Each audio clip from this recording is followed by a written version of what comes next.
नमस्कार साथियों। आज हम लोग पराक्रमेश के बारे में जानेंगे कि पराक्रमेश कुंडली के 12वें भाव में बैठ के किस तरह का रिजल्ट देते हैं।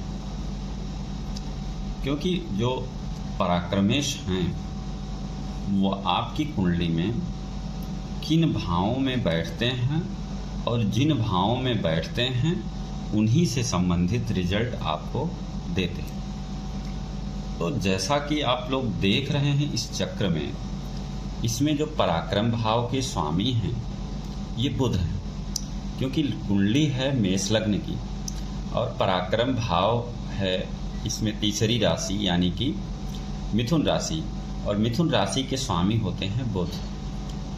हमने लग्नेश का 12वें भाव में फल देख लिया है और धनेश का देख लिया है, इधर भाग्येश का देख लिया है, कर्मेश का देख लिया है। तो जो लोग इन पुराने वीडियो को नहीं देखे हैं उसको अपनी ज्योतिष पे बेहतर समझ बनाने के लिए इसको जा करके देख सकते हैं। आज हम लोग पराक्रम भाव के स्वामी का कुंडली में 12वें भाव में फल देखेंगे। तो इस ज्योतिष के इस कार्यक्रम में जो लोग आज पहली बार हमसे जुड़ रहे हैं वो हमारे चैनल को सब्सक्राइब कर लें और बेल आइकन बटन ज़रूर दबा लें। तो शुरू करते हैं आज का ये ज्योतिषीय कार्यक्रम। आप देख रहे हैं एस्ट्रो वास्तु गणेश और मैं हूँ एस्ट्रो गणेश पांडे। शुरू करते हैं। पराक्रम भाव के स्वामी अगर लग्न में बैठ जाएं, लग्न मतलब होता है व्यक्ति का व्यक्तित्व, व्यक्ति का स्वभाव।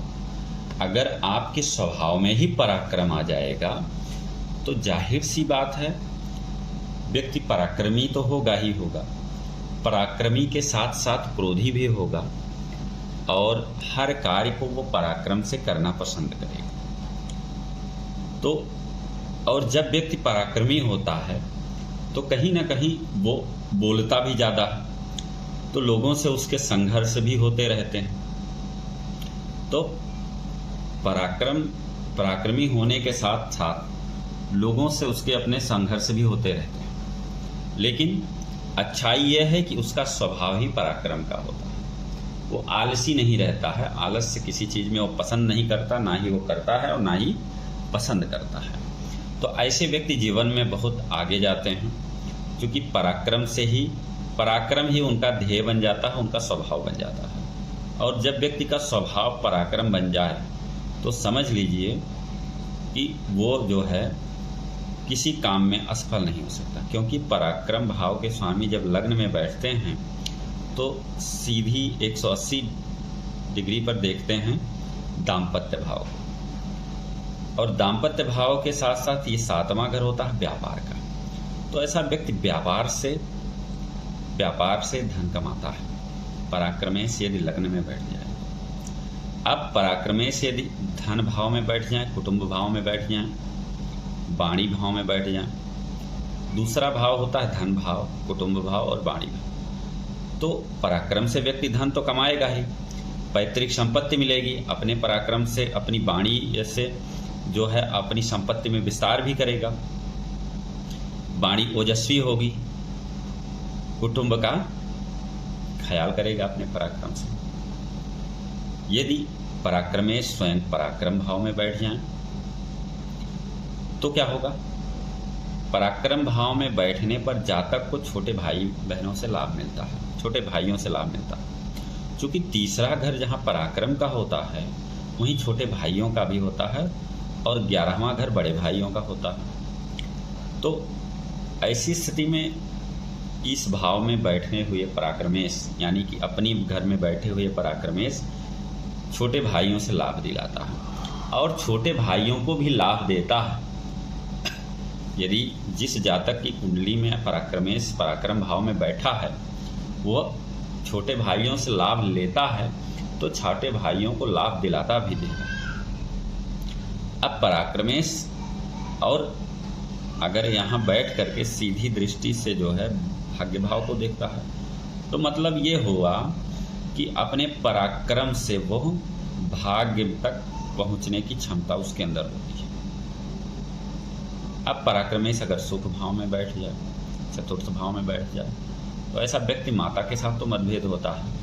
और अगर पराक्रमेश शुभ ग्रह है, सौम्य ग्रह है, तब तो अच्छा है, क्योंकि इसकी सीधी दृष्टि आपके कर्म पर पड़ रहा है और पिता के घर पर। यदि यहाँ का पराक्रमेश सौम्य है तो ठीक है, नहीं तो पाप ग्रह है। मान लीजिए अगर वही पराक्रमेश ऐसा व्यक्ति अगर ऑफिस की बातें ले आके घर में करेगा, वही पराक्रम जो ऑफिस में दिखा रहा है, वही पराक्रम अगर आके घर में दिखाएगा, तो कहीं ना कहीं माता से मतभेद होने के चांसेस बढ़ जाते हैं, तो समस्या क्रिएट हो सकती है। अब पराक्रमेश अगर पंचम भाव में बैठ जाए तो व्यक्ति अत्यंत चतुर होगा। चतुर होने के साथ बुद्धिमान भी होगा, ज्ञानवान होगा, श्रेष्ठ बुद्धि वाला होगा, और उसकी संतान भी अच्छी होगी, क्योंकि ये पंचम भाव जो है संतान का भाव होता है। और पंचम भाव में बैठ करके सीधी दृष्टि इसके 11th हाउस यानी कि लाभ भाव पर पड़ रहा है। तो ऐसा व्यक्ति अपने पराक्रम से, अपने ज्ञान से, अपने बुद्धि से, अपने विवेक से धन अर्जित तो करेगा ही करेगा, लाभ कमाएगा पैसे का, संपत्ति का, और उसकी संतान भी जो है गुणवान होगी, पराक्रमी होगी। अब पराक्रमेश अगर छठवें भाव में आके बैठ गया तो क्या स्थिति बनेगी? तो छठवां घर होता है तो वहाँ व्यक्ति क्रोधी होगा, झगड़ालू होगा और शत्रुहंता भी होगा। क्योंकि क्रोधी और झगड़ालू होगा तो आपके शत्रु भी बड़े बहुत होंगे। तो ये छठवां घर होता है रोग का, रिपु का, ऋण का। तो आपके क्रोध के नाते आपके शत्रुओं में वृद्धि होगी, लेकिन शत्रुओं में वृद्धि होने के साथ साथ शत्रुहंता भी हो जाएगा व्यक्ति। अगर क्रूर ग्रह बैठा हुआ है तो शत्रु व्यक्ति के सामने पनप नहीं पाएंगे। अगर पराक्रमेश सप्तम भाव में बैठ गया, सप्तम भाव पत्नी का होता है, बुद्धिमान पत्नी मिलेगी। दिल अगर इस भाव में पराक्रमेश हैं तो व्यक्ति को घर में दिल से काम लेना होगा, और यही भाव व्यापार का भी होता है। तो व्यापार में तो दिल से काम लेने से होगा नहीं, तो यहाँ दिमाग से काम लेना होगा। और अगर घर में व्यक्ति दिल से काम लिया और व्यापार में दिमाग से काम लिया तो अनवरत आगे बढ़ेगा, आगे बढ़ता जाएगा। अष्टम भाव में अगर पराक्रमेश हैं तो ये व्यक्ति तीव्र बुद्धि वाला होगा, ठग होगा, चतुर होगा, मतलब अपनी वाणी से, चूंकि इसकी सप्तम दृष्टि जो है पड़ रही है इसके धन भाव पे, तो अपनी वाणी से धन कमाएगा। ये अष्टम भाव जो है आकस्मिक धन लाभ का भी होता है, तो अपने पराक्रम से अचानक उसको धन का लाभ भी मिलेगा, संपत्ति भी बनाएगा। अगर पराक्रमेश भाग्य भाव में बैठ गए तो भाग्य भाव में बैठ करके पराक्रम को भी देख रहे हैं, तो कहीं ना कहीं जो है भाग्यवान होगा, वाणी श्रेष्ठ वक्ता होगा, और श्रेष्ठ वक्ता और बुद्धिमान होने के साथ साथ ऐसे व्यक्ति को भाग्य का अटूट साथ मिलता है। कभी कभी ऐसा होता है कि कुछ लोग काम तो बहुत करते हैं, लेकिन काम करने के साथ साथ उनको फल नहीं मिलता है, भाग्य का साथ नहीं मिलता है।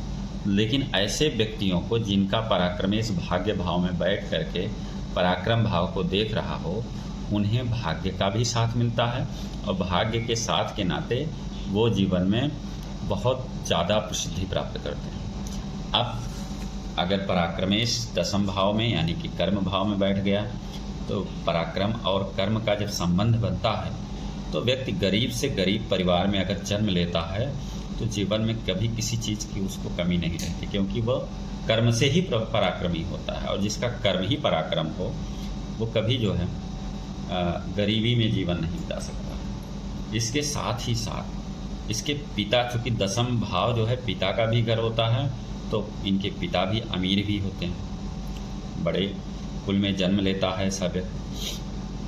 अब पराक्रमेश एकादश भाव में आके बैठ जाएं तो एकादश भाव तो होता है लाभ भाव। ये लोगों से कनेक्टिंग का भाव होता है, सोशल कनेक्टिविटी, बड़े भाइयों का भाव होता है। तो ऐसे लोग जो है जीवन पर्यंत आय के लिए हमेशा प्रयत्नशील रहते हैं और कई कार्यों से वो धन कमाने का प्रयास करते हैं। ऐसे लोगों को बड़े भाइयों से भी लाभ मिलता है और अपने बड़े भाइयों को ये लाभ देते हैं। अब द्वादश भाव की अगर बात करें, यदि द्वादश भाव में आपके पराक्रमेश बैठे हैं तो खर्चे तो कराएंगे, लेकिन आप अपने पराक्रम से इतना आय कर लेंगे, उन खर्चों का कोई महत्व तो नहीं रह जाएगा। क्योंकि द्वादश भाव में यदि पराक्रमेश हैं तो आपको विदेश गमन भी करा सकते हैं, विदेशों से धन लाभ की स्थिति भी बन सकती है। तमाम ऐसे योग बन जाएंगे जिससे आपको जो है आपके आय में वृद्धि होगी और व्यय तो होंगे, लेकिन उसका प्रभाव आपके जीवन पर नहीं पड़ने वाला है। तो ये तो रहा आज का जो है ज्योतिषीय कार्यक्रम पराक्रमेश का सभी 12 भावों में फल। यदि आप अपनी कुंडली पत्रिका को अपने सामने रखिए और इस कार्यक्रम को देखते जाइए तो बिल्कुल आसान सी भाषा में आप अपने पराक्रमेश की स्थिति को समझ जाएंगे और उसको जो है सही तरीके से उसको आप जान जाएंगे। क्योंकि कोई भी ग्रह वैसा ही फल देगा, जिस भाव में वो बैठता है उसी भाव के अनुरूप फल देता है। तो पराक्रमेश का भी उसी तरह से है, बिल्कुल साधारण सी भाषा में, ये तो किताबी भाषा है नहीं, बिल्कुल बोलचाल की भाषा में, एकदम आसान सी भाषा में ये विश्लेषण रहा। आप भी अपनी पत्रिका को देख सकते हैं और आसान से चीज़ों को समझ सकते हैं। तो आज के लिए इतना ही मित्रों, फिर मिलेंगे, तब तक के लिए नमस्कार।